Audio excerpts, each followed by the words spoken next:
back in 1952, there were no race circuits in New Zealand at all. Any motorsport was either on aerodromes, the old aerodromes like Wigram and I suppose Ardmore near Auckland, or else was on country roads. But Dunedin didn't have any of this. Dunedin was blessed in one respect, that there was an area between the wharves and the railway, which was basically an industrial area, which was almost devoid of traffic in the weekend. There had been motor racing through cities and in streets in other parts of the world, particularly in Europe, in Northern Ireland, on the Isle of Man, and of course at Monaco. And that was the stimulus we had here in Dunedin. Could we do something like this? The Targa Sports Car Club was a tiny thing. It was only 2 years old, perhaps 3 years old. Didn't have many members. And the national body of motorsport was quite new too. But it was there, and as it so happened, the president and secretary were both Dunedin people. So there's the starting point. We couldn't have had more cooperation. If you can do it, if you can put up a prize money of $75 and run a 75-mile race, you can have the New Zealand Championship, just like that. So what an opportunity. It fell to me to sort of patch this thing together, and there was a lot of planning in it, but there was a stage there where we needed civic backing. Tommy Thompson was a motoring enthusiast. You must remember that the Sports Car Club were people in their 20s, young fellows who really had no experience in organising anything of any substance.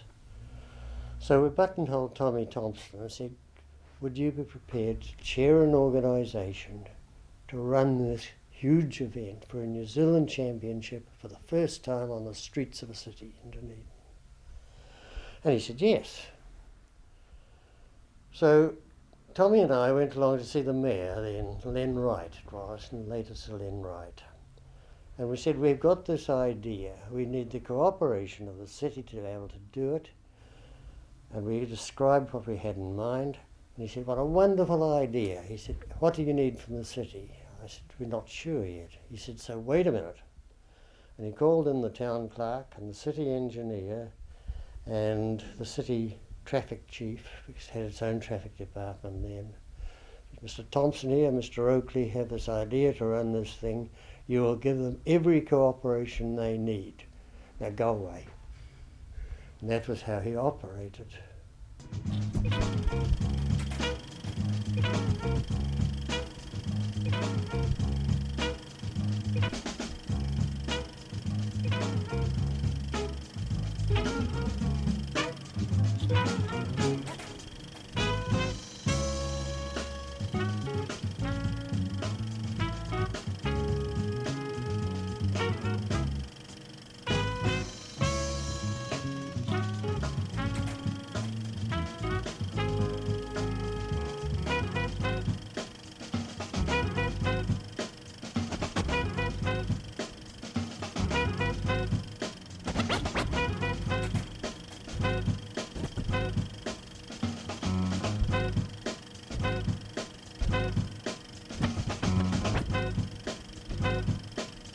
It was fun. The population of the city enjoyed it. They turned out in huge numbers, and it didn't cost us anything. In fact, one of the things which we said to the mayor when we first went there, if there's any profit from the gate takings, we'll give it to the city. There was, and that event was the biggest single contributor of cash to the Caledonian Ground Gymnasium thing, which was the city's thing at the time. We gave £550, which was a lot of money in those days. It's a unique event in New Zealand because it's our longest running street race. Street race actually run in a city is a pretty rare thing today. It was never common. The great idea was to bring the show to the people and showcase the cars and right in front of the folk. The Dunedin street race, like all street races, calls a special blend of driving ability. It requires a great degree of polish and precision. It requires mechanical sense. It requires aggression. It requires traffic sense. And the successful driver in a street race is a pretty rare sort of bird, and we had a few of those. This is the place where the New Zealand drivers with inferior equipment began, first of all, to take it to the overseas people, and that's pretty special. There was an off-season in Europe, in their winter then, and they had the cars. Drivers had to do something. A lot of the drivers owned the cars. What do we do with them? Opportunity for a holiday in the Antipodes. Let's go to the colonies and tune up these colonials. They tried and they failed. They got beaten half the time. In later years, on the wharf circuit, there would be a time when we had a maximum number of top European competitors. And we also had New Zealanders who went on to become world famous. Bruce McLaren would come to mind straight away. Denny Hulme. They raced here. It was a nurturing ground for New Zealand drivers, amongst other things. It was a tough, demanding circuit. Another great moment was the final year in the early sequence, 1965. We had 3 competitive state-of-the-art racing cars leading, and this Lycoming Special was chugging around about 4th place. I was on the commentary with Bob Oakley, and one of these cars, unknown to us, burst a radiator hose, covered the circuit with water and pulled in. So I was waiting for the cars to come round, and the first thing I see is a car heading straight into the straw bales. I open my mouth to say there's a car left the circuit, and another one has followed it. And then the Lycoming went and threw it into the lead. One of these cars got going again, and they chased this old thing down and down and down and down and down. And it's, of course, it's a 2-seater, not a single-seater like the others. And he won by, I think, about a second and a half. So the beauty queen, whatever she was, at Targo Miss Festival or something, came out to present him with a delicate kiss and a laurel wreath. He just picked her up, slung her into the passenger seat and drove off with her. And that was certainly a great end to the day.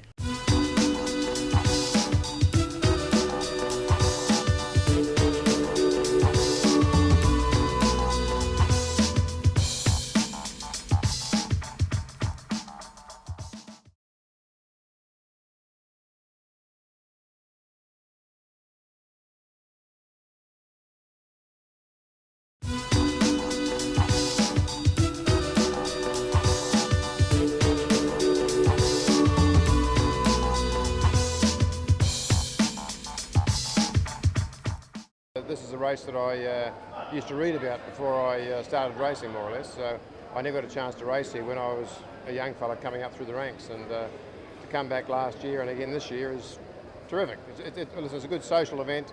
I've got to drive cars that I haven't seen for many, many years, especially the Imp. And of course the BMW, I haven't seen that since 1985. So it's been really good.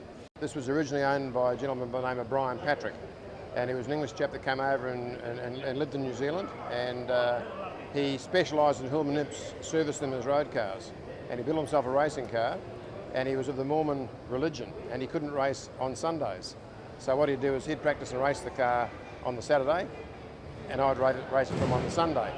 And then of course he realised that maybe I was capable of driving a bit faster than he was, so then I took over racing it for him, and he prepared it.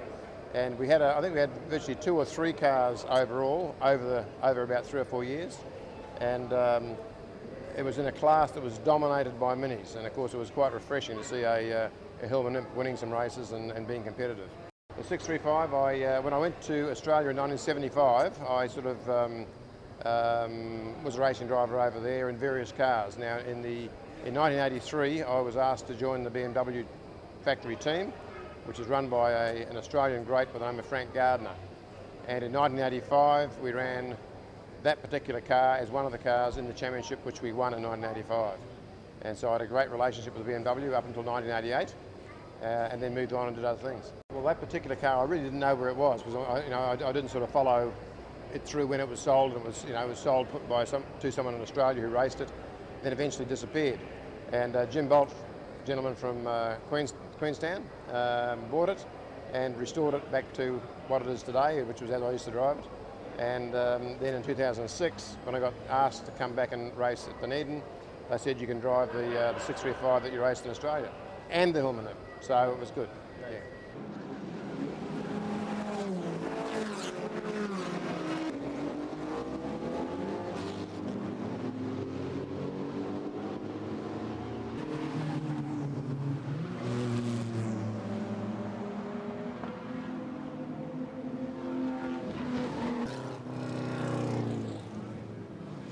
Well, what I particularly like as a spectator is that I can actually see the racing. I can see the guys working.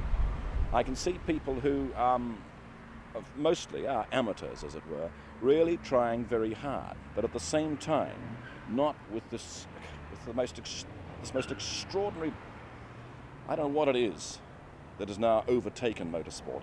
I guess it's the competitiveness that is evident in most sports. It is it's a do or die attitude, and sort of to hell with the hindmost. But here at least it is still relatively good-natured. They still do the very best they can, but there is a respect for everybody else. And I like watching them at this. I like particularly the examples of the very high skill levels, controlling very powerful motor cars, all sorts of different motor cars. But I like to see their hands, I like to see their arms, I like to see their heads, I like to see the concentration, I like to see the sort of human element. I am in this machine and I'm going to do the very best with it that I can. And in Formula One, I certainly don't get that. I sometimes get the impression in Formula One that there's nobody in the car. You'll see some very well-known, home-built, as it were, specials, like the Lycoming and even the Stantons and things like that, cars like that appear here that have competed very well in New Zealand. And then along will come some remarkable cars like the Talbot Lago or the ex-Nuvolari Alphas of the 1930s that brought here. And what a remarkable mixture. The Talbot Lago, for example, was one of the first dinky car races I ever had, and I loved it. Well, it's hugely important because it's motor racing is getting a little, I mean, I shouldn't say sterile, but the controls being put on it, probably for good reason, for safety and things, are in some ways sterilising it.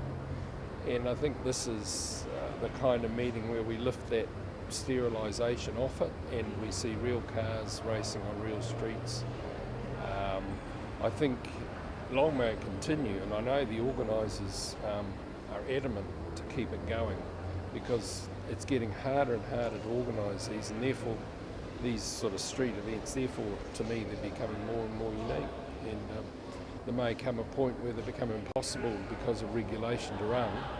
I hope not, but in the meantime we enjoy it for every year that it's on. It has immense difficulty every year, and just as a Dunedin person, again, I take my hat off to those people who managed to somehow carve through all this stubborn resistance and negativity and put on this extraordinary event. And it's a wonderful event because it brings all these people, no great prizes, they just come to have fun, show off a little show.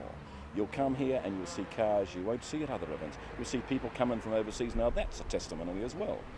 It says we could go anywhere in the world, these Americans come here, but we love to come to Dunedin.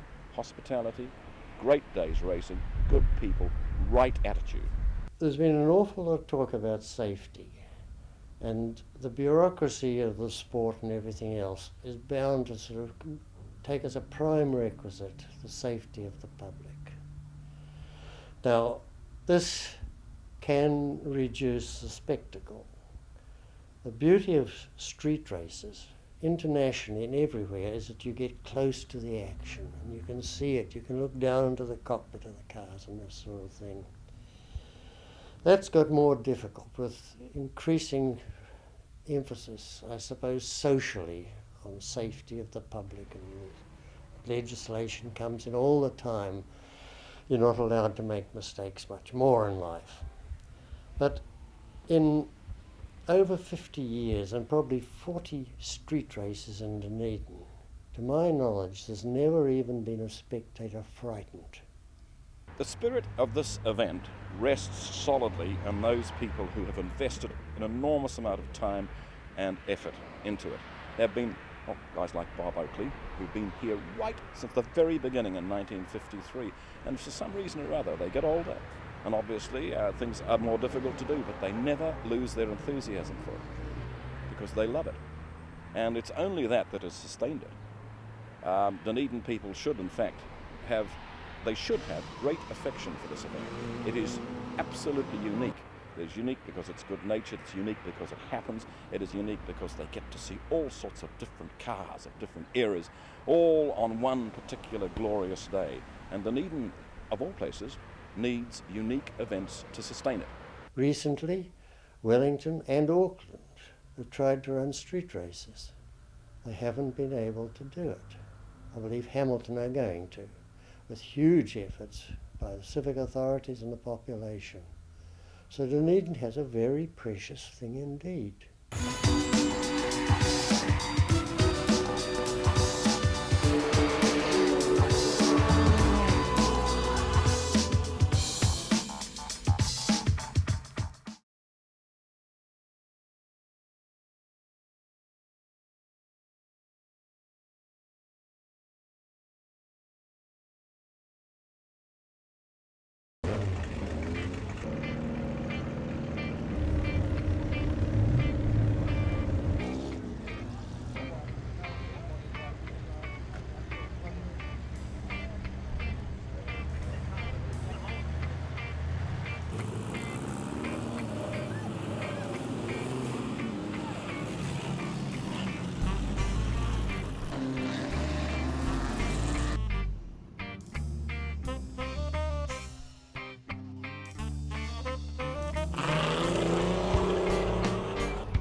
Everybody that's competing is competing on a level footing, in as much as you can't come out and do practice the day before at night time, where you get other circuits, Timaru, Teretonga for instance. The locals can go out there, put in quite a few laps and learn a hang of a lot about it.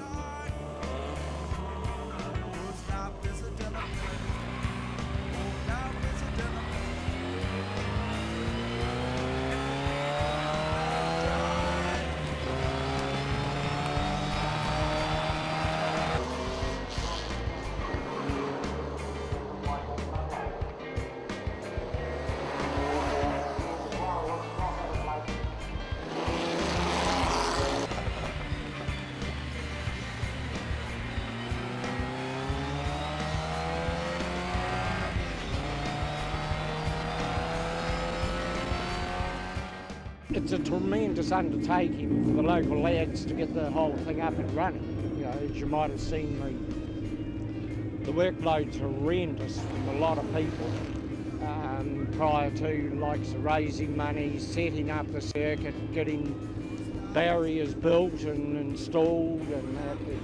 It's a huge undertaking.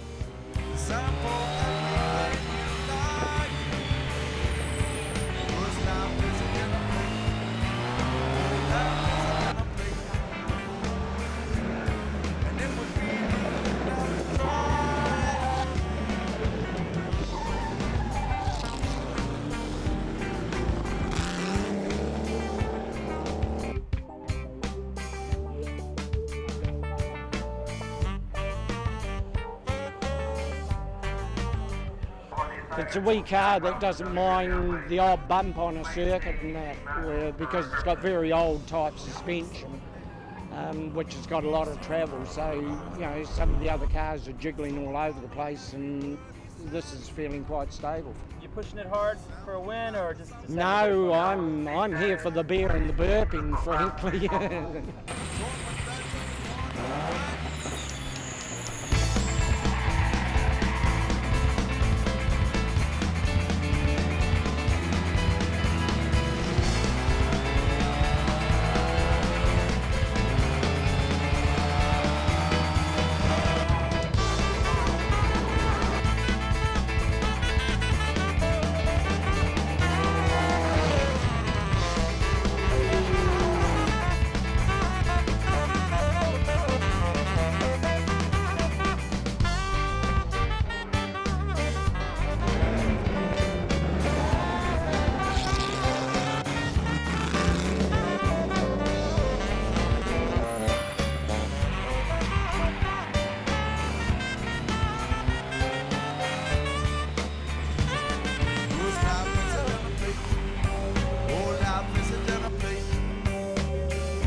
Yeah, we were involved in setting out all the track and putting out all the tyres and help with all the fencing and so forth, so it's a big job for our club to get involved with.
Well, I guess it's getting out on a track that's not a usual track and going up the motorway the wrong way as fast as you can without the police chasing you, and just in front of locals, really.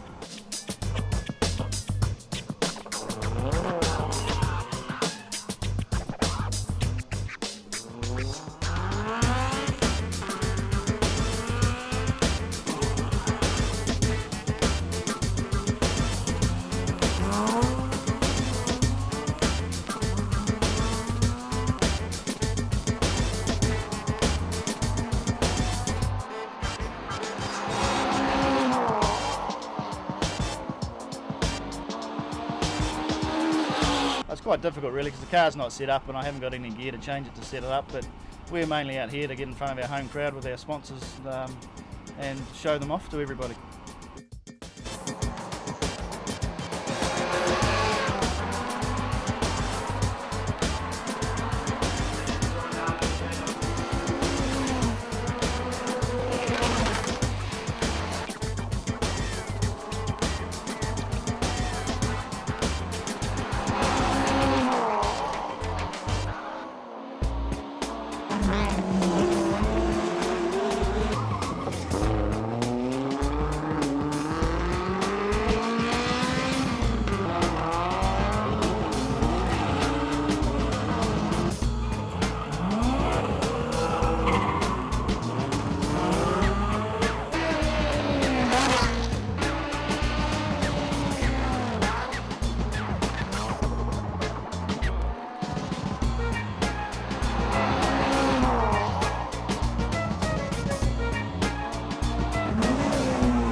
Fantastic event. I've been coming here since the early days of the wharf circuit in the 1980s, so it's fantastic to come every year. It's the only surviving street circuit here, and there's just something awesome about a street circuit. It's a well regarded event internationally, and it's just something really special for the city. Brings a lot of people here who may not ordinarily get exposed to Dunedin.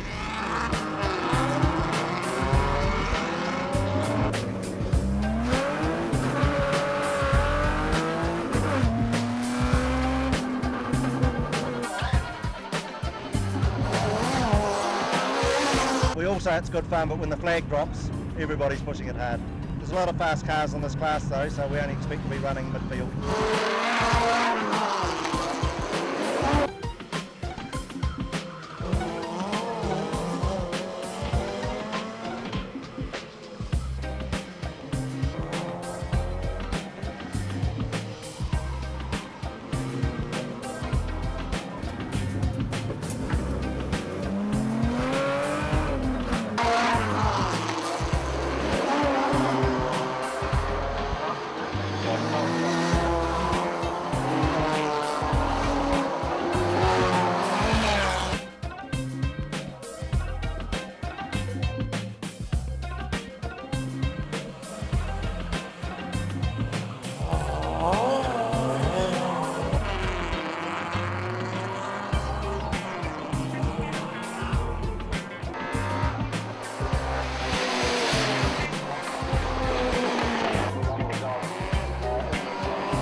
camaraderie, I think, is the best thing. The interesting cars that come out of garages. It's amazing what's actually out there in New Zealand's garages to what's brought to race here. You just wouldn't know that some of these cars existed.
Fourth one now, and it's just good fun, and it's at home. You don't have to drive for miles to get to the track. So you have to, if you've got a car, you really have to do it.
Third year I've done it. Last year, unfortunately, the car was broken, so we never got this car out at all. We had to put a new engine in it. I just hope they keep this event going. So it seems to get more difficult every year to get this particular street race on the map. But I think it's the last street race left in the Southern Hemisphere, so hopefully they'll keep it going. It's New Zealand. It's a great month to tour around the South Island, which is probably, in my opinion, the nicest part of New Zealand.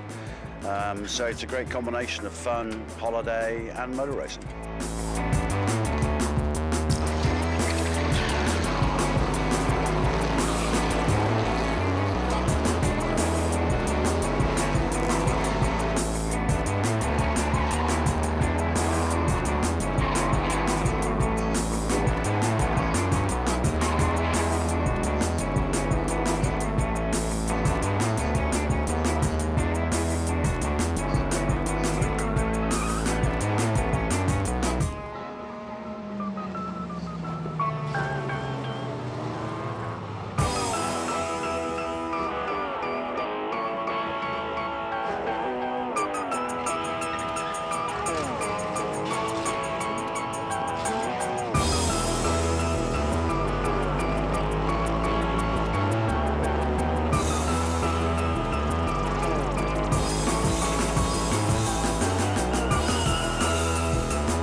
to be fair, had a very bad start, and the two cars that were very close to me, the single-seater is enormously fast in a straight line, but it doesn't ground corners quite so well. So, you know, there was, on this circuit, there's not too many places where you can actually overtake, particularly if you can't catch somebody on the straight. So you've got to sort of dive down the inside of them at corners and things like this. So it made it quite an interesting race, yeah.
Oh, it's meeting old friends and racing against the same old cars that you raced over the years, and trying to get going a little bit faster and perhaps getting in front.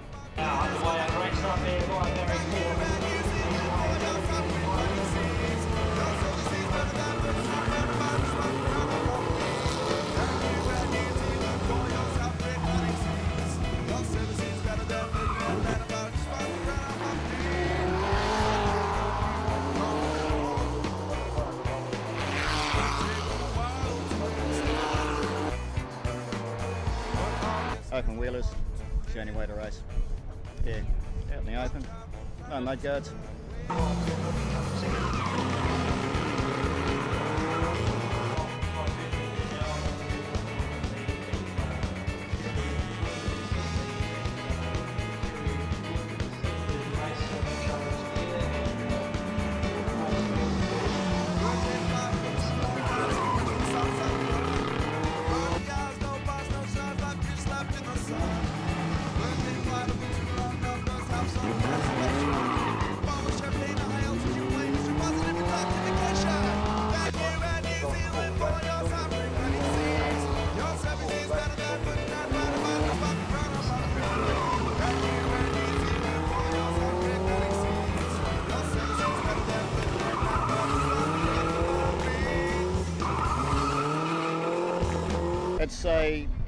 Was built in '87, but it's actually a 1979 model.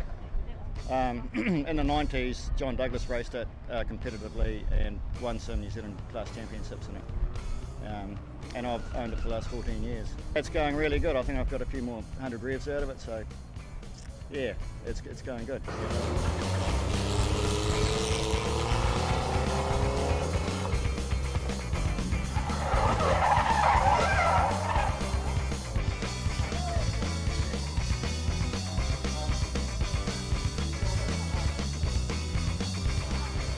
Everything was going pretty well until it all went terribly wrong. But that's the way it goes sometimes. It seems to last forever. But no, I just down changed, came over the top at Fishtail. I think I just got a little bit of the oil, but went one way, the other way. You always think you're going to save it, but it didn't happen. But, yeah, just clipped the curb and spun us around. But luckily enough, just glancing. So.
most of us have been involved in motor racing in some form for most of our lives, and I suppose we're reluctant to let it go. So as we get older, we just like to continue on and enjoy it and meet up all of our old friends as well, which is, I think, probably part of what it is.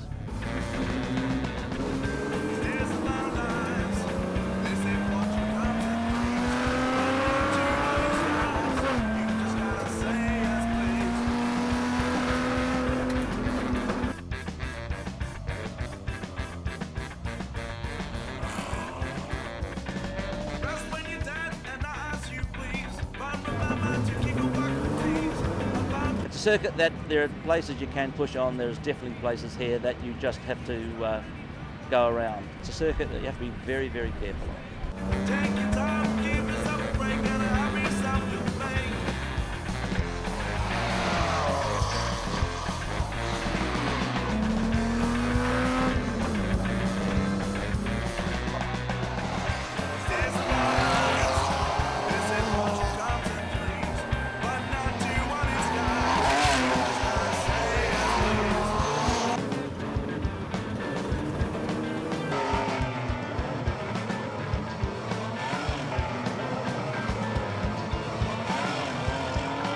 We're pushing it as fast as we're going to push it. I mean, they're not the sort of cars you go out and absolutely torture, because they are fragile. They're reasonably old, but the object of the exercise is just to have a nice day. The driver's feeling sharp and switched on, yes.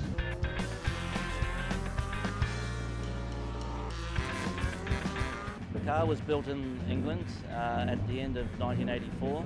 It was one of 4 cars that were run in the European Touring Car Series, racing against BMWs, the BMW 635, and was runner-up in 1985 in the European Touring Car Championship. New Zealand Formula 1 champion, Denny Holm, the late Denny Holm, drove this car, and as well as the French national champion, Jean-Louis Slesser, who does a lot of Paris-Dakar rallying still.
I just hope they keep this event going. So it seems to get more difficult every year. The only surviving street circuit here, and there's just something awesome about a street circuit.